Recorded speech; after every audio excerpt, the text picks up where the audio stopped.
Agora, em relação a algumas declarações dadas pelo Mandetta, eu quero só chamar a atenção para a distorção da mídia, que no fundo faz campanha e partido de oposição, campanha contra. Né? Olha como é que o G1 do Globo deu o destaque. CPI da Covid. Mandetta diz que Bolsonaro queria que a Anvisa alterasse bula da cloroquina. Não foi isso nem que ele disse. Olha que o Mandetta faz oposição, né, política. Na CNN já tem um pouco mais de acurácia. Bolsonaro foi aconselhado a mudar a bula da cloroquina para tratar Covid.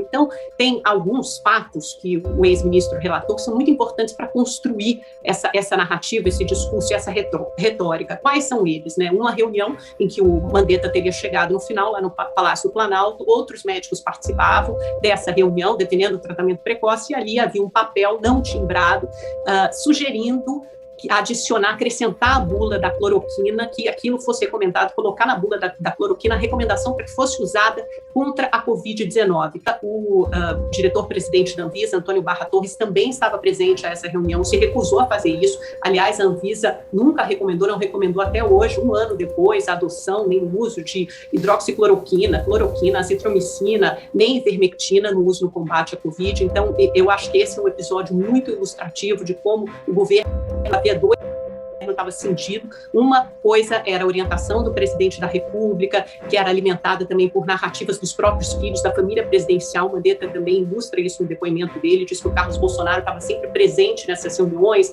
falando no ouvido do pai, fazendo anotações. Então, assim, a participação da família presidencial e a participação dessa comunidade, dessa comunidade mais isolada da medicina, aconselhando o presidente que não seguia as orientações do Ministério da Saúde. E outro fato importante foi a apresentação de uma carta que o ministro Mandetta enviou ao presidente da República no dia 28 de março, portanto, cerca de 2 semanas, 20 dias antes dele deixar o cargo, elencando alguns problemas de que o governo não seguia as recomendações do Ministério da Saúde e alertando o presidente do risco que aquilo representava, para o colapso iminente que aquilo representava para o sistema de saúde. Então, são todos fatos muito importantes e até episódios em que o ministro relembra como o presidente Bolsonaro parecia ir na direção de querer chegar à imunidade de rebanho. Né? Ele falava, o Brasil não tem esgoto, não tem saneamento básico, muitas pessoas vivem em favelas, em grandes aglomerações, então é melhor deixar o vírus circular e todo mundo adoecer para a gente chegar rapidamente à imunidade de rebanho. Então, acho que são episódios que ilustram o método, a estratégia anticientífica de combate à pandemia adotada pelo governo federal, a revelia do Ministério da Saúde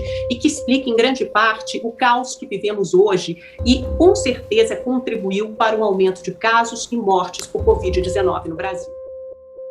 Quem era anticientífico era o próprio Mandetta, que é um político, ortopedista, nada especialista em pandemia, e que subiu num palanque no meio da pandemia e lá continuou. Né? E está no lugar certo. É uma boa abertura para essa CPI, que é um palanque eleitoral, um palco para politicagem, e o Mandetta está em casa. Né? Veja, o que vemos ali na declaração dele? Arrogância, né? Quem vem de fora, um marciano que observasse ali, ia julgar o seguinte: até a saída do Mandetta, o Ministério da Saúde e, portanto, o governo Bolsonaro agiu de forma exemplar. Com a saída do Mandetta veio o obscurantismo, a própria ciência foi exonerada. Né? Então, é muito científico, à exceção da canja de galinha, que é a recomendação da mãe. Vemos também a hipocrisia, né? Porque é um sujeito que fazia até linha divisória em casa, pessoas da família almoçavam em cômodos separados, mas ia para o bar jogar sinuca, ia para a praia, dançava com funcionários, tudo isso sem máscara. Né? E, aliás, cumprimentou com aperto de mão os senadores ali, então já está liberado, não precisa mais do cotovelo. A mídia leva muito a sério a CPI, o povo não. Né? O povo, por exemplo, estava muito mais preocupado com as manifestações de sábado, que a mídia ignorou. É por isso que um jornalista sério e experiente como o Guzzo chamou de complexo de galo. Né? Os jornalistas querem controlar tudo, não conseguem mais controlar as opiniões, né, de forma hegemônica, mas a pauta eles ainda tentam controlar e, infelizmente, muita gente cai. Enquanto o Paulo Guedes continua trabalhando, e nós temos ainda, espero que dê tempo, que falar disso, né, reforma tributária tentando avançar, redução de simplificação de impostos, coisas que vão afetar para melhor a vida do povo, é isso, né? A oposição faz bravata num palanque. Culpando o presidente por cada óbito. Nada novo sob o sol, né? A direita trabalha, a esquerda joga para a plateia. Agora, sobre o Pazuello, eu não quero deixar também de opinar. Se correr, o bicho pega, se ficar, o bicho come. Né? Cara, eu ganho, coroa, você perde. É assim que funciona para a mídia militante. Veja, se o Pazuello fosse, e ele teve contato com pessoas que atestaram positivo do Covid, né, ele ia ser acusado de irresponsável, quiçá genocida. Né? Como ele não foi, ele está sendo acusado de fujão covarde. Então não há nada que alguém no governo Bolsonaro possa fazer que vá ser analisado de forma objetiva por essa militância. O povo está preocupado com duas coisas, principalmente. Está preocupado com pandemia, sim, porque acho que todo mundo tem um amigo, um parente que ficou doente, que ficou mal, que foi para o hospital, que sabe que morreu. E o povo está preocupado CPI, com e essas duas. Eu falei CPI, não pandemia. Mas a CPI é fundamental para a gente entender como a gente chegou até aqui, para a gente atribuir responsabilidades, Constantino. Isso não é uma coisa secundária. A gente chegou até aqui desse jeito, quando você fala, o Paulo perguntou na pergunta anterior, né? O governo não fez uma campanha de comunicação. Você já viu alguma... Bom, você mora nos Estados Unidos, mas eu nunca vi uma campanha de informação, de comunicação maciça, nem no começo, para você adotar medidas preventivas que são consenso na comunidade médica internacional.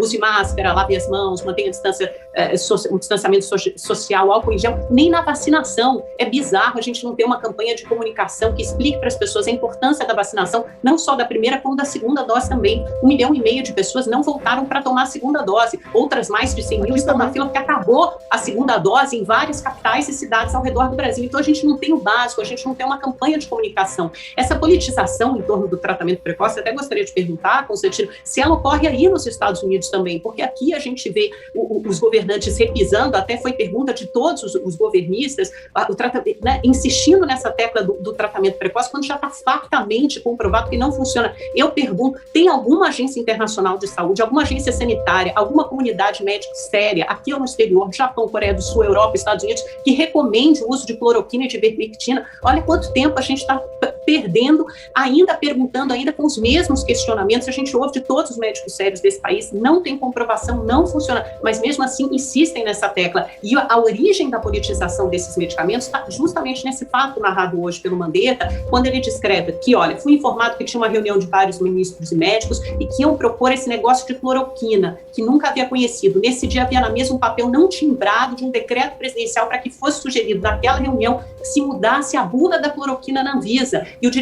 presidente da Anvisa, Antônio Barra Torres, foi contra. Então está aí a origem da politização do medicamento, porque mesmo antes desse medicamento ser comprovado pela ciência, oferecer evidência científica, eles queriam mudar a bula da cloroquina. Não é que era o uso compassivo, o uso experimental, o uso off-label, não. Era mudar a bula da cloroquina para dizer que o presidente Bolsonaro tinha descoberto a cura contra a Covid-19. Como assim? Em nenhum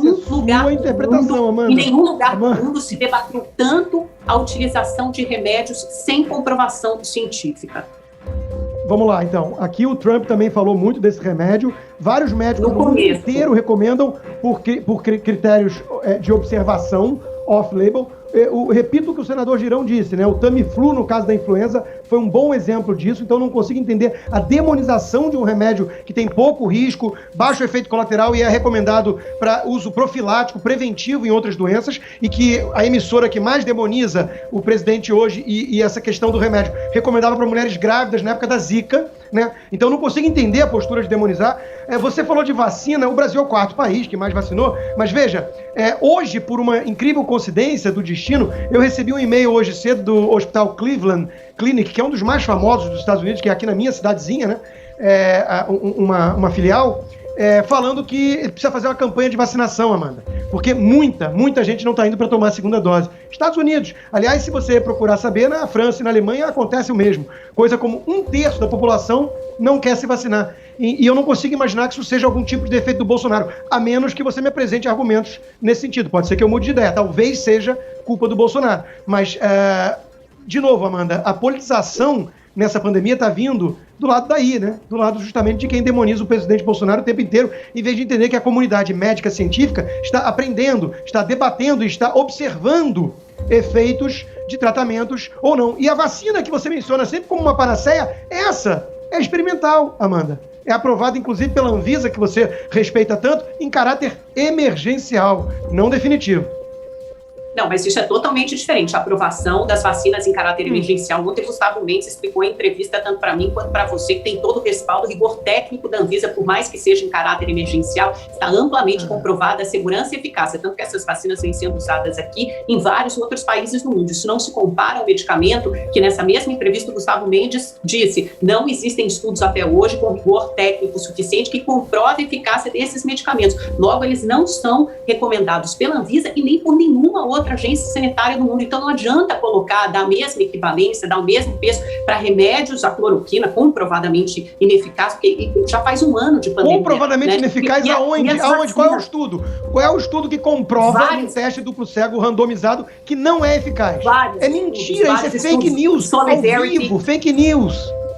Não é verdade. Solidarity enorme com a Organização Mundial da Saúde, estudos feitos aqui para grandes hospitais particulares, o Albert Einstein, o Sírio-Libanês, com mais de 600 pacientes brasileiros, também no ano passado, ainda na metade do ano passado, já comprovaram a ineficácia da cloroquina. Isso está repleto de estudos, tem um ano, um estudo desses é rápido de se fazer, a gente tem um ano de experiência de literatura médica para comprovar que esses medicamentos não funcionam, e olha aqui, a gente volta a discutir isso. Olha, o ponto da pandemia, o ponto da CPI hoje é o seguinte: o presidente Bolsonaro optou por seguir uma estratégia que ficou à margem do que era preconizado pelo Ministério da Saúde e pelo grosso da comunidade médico-científica nacional e internacional. Ele tentou atingir a imunidade de rebanho para combater a pandemia, usar o tratamento precoce, isolamento vertical, ou seja, e foi contra o isolamento social, todas as estratégias que não funcionaram aqui. Que não funcionaram, que não funcionou foi o lockdown, Amanda. Tem estudos sobre isso, mostrando a ineficácia do lockdown. Isso tem estudos, aos montes. Não tem. Isso você ignora. Agora, veja, primeiro, você esquece que o STF delegou aos governadores e prefeitos a autonomia. Eles fizeram as medidas restritivas. São Paulo, onde vocês estão, é um exemplo disso. E os resultados estão aí. Agora, veja, o Brasil está longe de ser o pior quadro no mundo, né? Então, olha que coisa curiosa. Os governadores e os prefeitos tiveram autonomia, fizeram as medidas que você, por exemplo, defende e que não tem comprovação científica qualquer, né? Os resultados não são tão satisfatórios, né? Mas aí pega-se número absoluto para falar em 400 mil mortes e culpar o presidente Bolsonaro. E você acha que uma narrativa esdrúxula dessa vai passar batido pela população e pela audiência e pelo público? Você acha que o público é tão pouco inteligente assim, a ponto de não perceber que isso é só política e não ciência? Para fechar, Pelo contrário, eu acho que o público é muito inteligente a ponto de perceber que essa cisão que o presidente Bolsonaro resolveu seguir uma linha, enquanto o Ministério da Saúde atuava numa linha diversa, numa linha científica, e o presidente numa linha anticientífica, nos levou um estado de coisas muito pior do que poderia ter sido. Maior número de casos, maior número de mortes. Ao passo que, se nós tivéssemos uma estratégia combinada, conjunta, unificada, coordenada e principalmente científica de esforços, tanto partindo da União como de estados e municípios, certamente nós estaríamos num lugar melhor. Se tivesse um lockdown nacional. Se tivesse um lockdown nacional. Coisa que aqui nos Estados Unidos não existe. Nacional, Constantino, é lockdown onde precisa. É lockdown onde precisa, dependendo da situação. O Brasil é um país de dimensões continentais, aí você tem que aferir a situação de cada região, de cada estado, de cada município, mas contando com a inteligência epidemiológica e principalmente com o respaldo, com o aval de comunicação e da ciência partindo também Amanda do governo Constantino, federal. me permitam. De qual cientista interessa, né?